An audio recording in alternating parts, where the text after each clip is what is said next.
सार्थ श्री ज्ञानेश्वरी अध्याय 18. अथवा स्वाधिकारू बुझे आपले विहितही सुजे, परी करीत याव मजे निबरपणा. जे कर्माची ऐलीकड नावे दिसे दुवाड, जे वाहतीये वेळे जड शिदोरी जैसी. जैसा निंब जिभे कडवटू, हिरडा पहिले तुरटू, तैसा कर्माईल शेवटू खळुवाणा होय. का धेनु दुवाड शिंग शेवंती अडवांग, भोजन सुख महाग पाकू करिता. तैसे पुढत पुढती कर्म आरंभीच अतिविषम, म्हणून तो ते श्रम करिता मानी. एरवी विहितत्वे मांडी, परी घालिता सुरवाडी, तेथ पोळलाय सा सांडी आदरलेही. म्हणे वस्तु देहा सारखी, आली बहुती भाग्यविषेखी.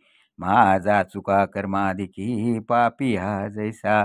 केले कर्मी जे द्यावे, ते झणे मज व्हावे. आजी भोगुना का बरवे, हातीचे भोग.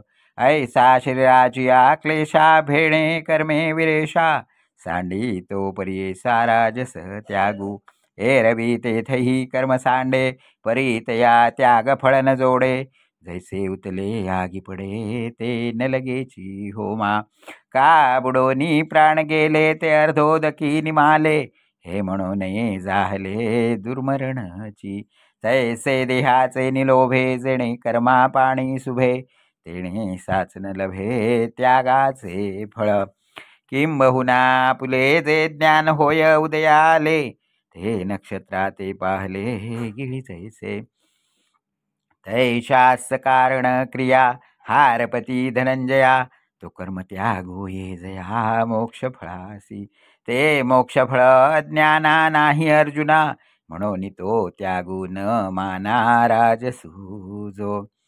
तरी कोणे पायथ त्यागे, ते मोक्ष फळ घररी घे. हेही ऐक प्रसंगे बोली जेल. श्रीराम श्रीराम श्रीराम.